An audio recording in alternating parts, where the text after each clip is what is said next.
ഞാൻ father doctor Dave Augustine Akkara, assistant professor in psychiatry, jubilee mission medical college, Thrissur. ഞാൻ ഇന്ന് നിങ്ങളുമായി പങ്കുവയ്ക്കാൻ ആഗ്രഹിക്കുന്നത് ഓജോ ബോർഡിൻ്റെ മനഃശാസ്ത്രവും ആത്മീയതയും കുറിച്ചാണ്.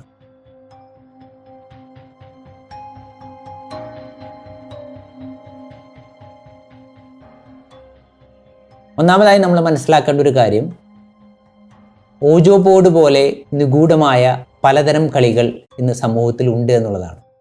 ഉദാഹരണത്തിന്, പെൻസിൽ ഉപയോഗിച്ച് കളിക്കുന്ന ചാർലി ചാർലി ഗെയിം, ഭാവി പ്രവചനം നടത്താൻ ഉപയോഗിക്കുന്ന ടോറോ കാർഡുകൾ, പെൻഡുലം ഉപയോഗിച്ച് ചെയ്യുന്ന ഭാവി പ്രവചനങ്ങൾ, മറ്റുള്ളവരുടെ മനസ്സ് വായിച്ചെടുക്കാൻ പറ്റുന്ന facilitated communication, numerology, automatic writing, ഇങ്ങനെ തുടങ്ങി ഒട്ടേറെ കളികളിൽ ഒരു കളി മാത്രമാണ് ഓജോ ബോർഡ് ഗെയിം എന്ന് പറയുന്നത്. ഈ കളികളുടെ എല്ലാം അന്തസത്ത എന്താണ്? നിഗൂഢമായ അദൃശ്യ ശക്തികളുമായി സംവേദനം നടത്തി നിഗൂഢമായ അറിവുകളെ സമ്പാദിക്കുക എന്നുള്ളതാണ് ഈ കളികളുടെ എല്ലാം അന്തസത്ത എന്ന് പറയുന്നത്. ഏത് തരം ആളുകളാണ് ഇത്തരം കളികളിൽ ഏർപ്പെടാൻ സാധ്യതയുള്ളതെന്ന് നമ്മൾ അറിഞ്ഞിരിക്കുന്നത് നല്ലതാണ്. ഒന്നാമതായി, ഏറ്റവും കൂടുതൽ കുട്ടികളും കൗമാരക്കാരുമാണ് ഇത്തരം ഗെയിമുകളിൽ ഏർപ്പെടാൻ ഇടയുള്ളത്. പ്രധാനമായും അവരുടെ ഉള്ളിലുള്ള ജിജ്ഞാസയും കൗതുകവും അറിയാനുള്ള തീക്ഷ്ണതയുമൊക്കെയാണ് ഇത്തരം ഗെയിമുകളിൽ ഏർപ്പെടാനും ഇതൊക്കെ പരീക്ഷിക്കാനും അവരെ പ്രേരിപ്പിക്കുന്ന പ്രധാനപ്പെട്ട ഘടകം. രണ്ടാമതായി, പ്രധാനമായും തങ്ങളുടെ ജീവിതത്തെ നിയന്ത്രിക്കുന്നത് ബാഹ്യമായ നിഗൂഢ ശക്തികളാണ്. മറ്റുള്ളവരുടെ അല്ലെങ്കിൽ എൻ്റെ പുറത്തുള്ള ശക്തികളാണ് എൻ്റെ ഇന്നത്തെ ജീവിതത്തിൻ്റെ കാരണം. എക്സ്റ്റേണൽ ലോക്കസ് ഓഫ് കൺട്രോൾ എന്ന് പറയും സൈക്കോളജിയിൽ. ഇങ്ങനെ എക്സ്റ്റേണൽ ലോക്കസ് ഓഫ് കൺട്രോളിൽ വിശ്വസിക്കുന്ന ആളുകളാണ് ഇത്തരം കളികളിൽ ഏർപ്പെടാൻ സാധ്യത കൂടുതലുള്ള ആളുകൾ.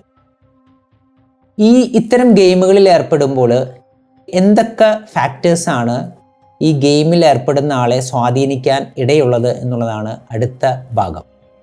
ഒന്നാമതായി നമ്മൾ പറയുന്ന സജസ്റ്റബിലിറ്റി അഥവാ ഹിപ്നോട്ടൈസബിലിറ്റി എന്ന് പറഞ്ഞാൽ, പുറമേ നിന്ന് ലഭിക്കുന്ന ഒരു നിർദ്ദേശത്തെ ആത്മനാ സ്വീകരിക്കാനുള്ള ഒരാളുടെ കപ്പാസിറ്റിയാണ് സജസ്റ്റബിലിറ്റി ഓർ ഹിപ്നോട്ടൈസബിലിറ്റി എന്ന് പറയുക.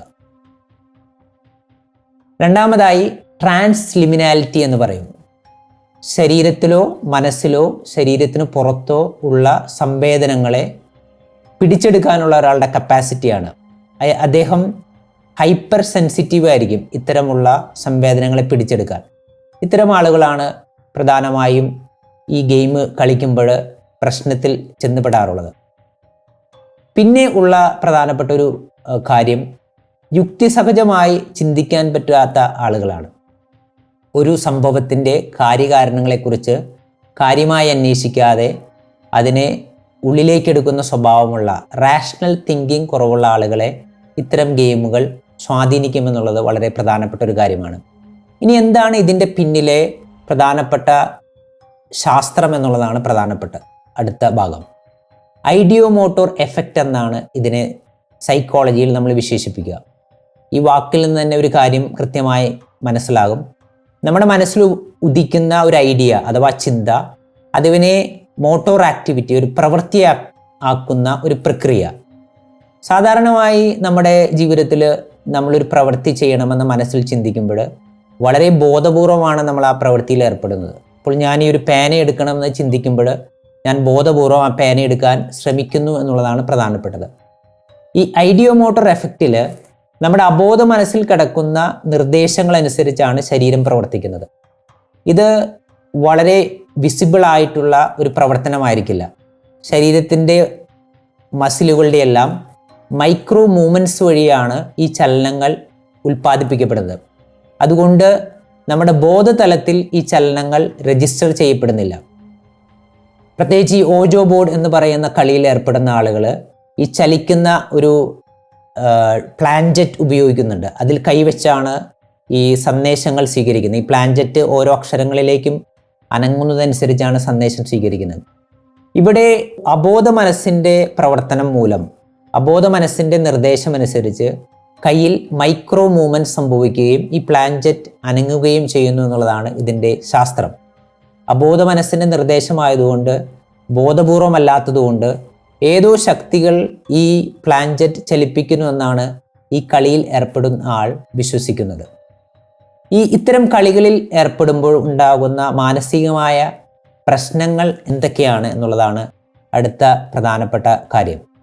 ഒന്നാമതായി ഇതിലെ ഏറ്റവും പ്രധാനപ്പെട്ട പ്രശ്നമെന്ന് പറയുന്നത്, ഇത്തരം കളികളിൽ ഏർപ്പെടുന്ന ആളുകൾ പലതരം ക്രൈംസിൽ ഇൻവോൾവ് ആകാൻ സാധ്യതയുണ്ട് എന്നുള്ളതാണ്. കാരണം ഏതോ അദൃശ്യ ശക്തികൾ നൽകുന്ന നിർദ്ദേശപ്രകാരം പലതരം ക്രൈമുകളിൽ ഏർപ്പെട്ടതായി, പലതരം കുറ്റകൃത്യങ്ങളിൽ, കൊലപാതകങ്ങൾ, മോഷണങ്ങൾ അല്ലെങ്കിൽ നശീകരണ പ്രവർത്തനങ്ങൾ, ഇത്തരം പ്രവർത്തനങ്ങളിൽ ഏർപ്പെടുന്നതായി നമ്മൾ കണ്ടിട്ടുണ്ട്.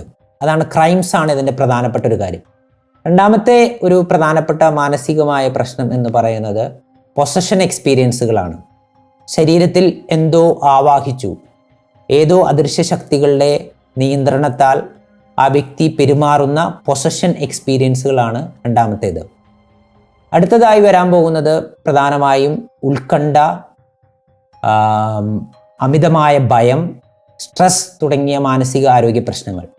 ചില വ്യക്തികളിൽ അവരുടെ മാനസിക നിലയനുസരിച്ച് സൈക്കോസിസ് പോലുള്ള തീവ്രമായ മാനസിക പ്രശ്നങ്ങളിലേക്കും ഇവർ പ്രവേശിക്കാൻ ഇടയുണ്ട് എന്നുള്ളതാണ് ഇതിൻ്റെ മാനസിക ആരോഗ്യ തലത്തിൽ നിന്ന് നമ്മൾ മനസ്സിലാക്കേണ്ട പ്രധാനപ്പെട്ട ഒരു കാര്യം.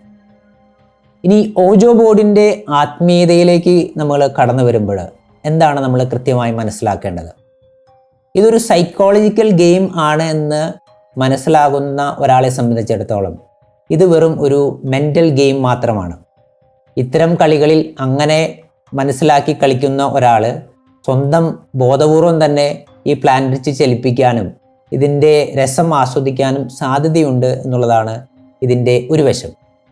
എന്നാൽ അദൃശ്യ ശക്തികളിൽ, നിഗൂഢ ശക്തികളിൽ വിശ്വസിക്കുന്ന ഒരാളെ സംബന്ധിച്ചിടത്തോളം അദ്ദേഹം ഈ ഗെയിം കളിക്കുമ്പോൾ, ഇത്തരം ചലനങ്ങൾ സംഭവിക്കുമ്പോൾ അത് അദൃശ്യ ശക്തികളാണ് ചലിപ്പിച്ചതെന്ന് അയാൾ വിശ്വസിക്കാൻ സാധ്യതയുണ്ട്.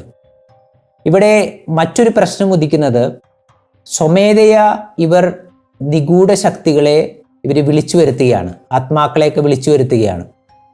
അങ്ങനെ സ്വമേധയാ വിൽഫുള്ളി ആത്മാക്കളെ വിളിച്ചു വരുത്തുമ്പോൾ, വിശ്വാസതലത്തിൽ ചിന്തിക്കുമ്പോൾ ഈ ആത്മാക്കൾ ഇവരിൽ പ്രവേശിക്കുകയും ഇവരുടെ പ്രവർത്തനങ്ങളെ ഈ ആത്മാക്കൾ സ്വാധീനിക്കാനും സാധ്യതയുണ്ട് എന്നുള്ളതാണ് നമ്മൾ മനസ്സിലാക്കുന്ന ഒരു കാര്യം.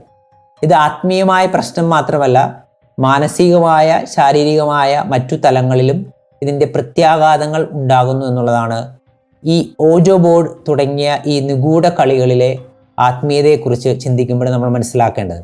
അതുകൊണ്ട് തന്നെ ഇത്തരം കളികൾ ഏർപ്പെടുന്നത് മാനസികാരോഗ്യ ഭാഗത്തുനിന്ന് ചിന്തിച്ചാലും ആത്മീയതയുടെ ഭാഗത്തുനിന്ന് ചിന്തിച്ചാലും നല്ലതായിരിക്കില്ല എന്നാണ് നമ്മൾ പ്രത്യേകമായി മനസ്സിലാക്കേണ്ട ഒരു കാര്യം.